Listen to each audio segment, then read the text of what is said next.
Масса души семьи. Твои вожди зуховы и согласны. 9 человек, да? 9 человек, да.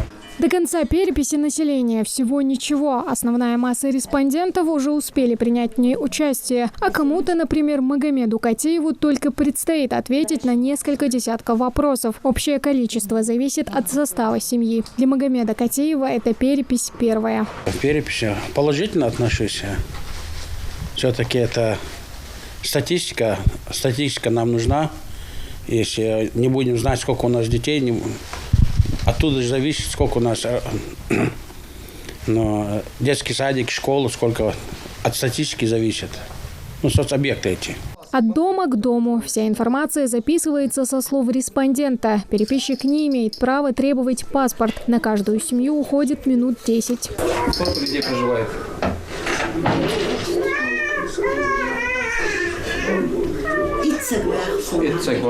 Поучаствовать в переписи и внести свой уникальный вклад в развитие региона и страны в целом. Данные из планшетов поступают для обработки в режиме реального времени, а у тех, кто прошел перепись самостоятельно на портале госуслуг, переписчики проверяют только QR-код, подтверждающий участие в масштабном демографическом исследовании. Очень просто. Взял планшет, все данные записал. Так, взаимосвязь с другими планшетами идет. Если что, есть взаимосвязь с госуслугами, со стационарными участками. Информация сразу приходит, как только госуслуга кто-то зарегистрируется, она к нам приходит на планшет, мы это подтверждаем. У меня 88 домовладений, из них, наверное, домовладений 15, наверное, сами подали через госуслуги свою информацию. Мне пришлось их подтвердить, как бы это мне облегчило работу, и им лишнее время со мной тратить не надо при моем приходе к ним.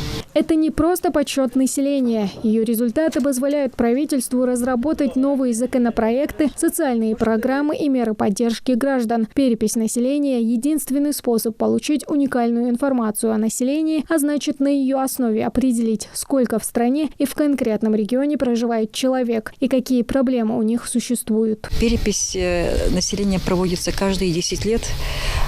Без этой переписи мы не будем знать, какое у нас население, какое число населения, сколько у нас пожилых людей, пенсионеров, детей.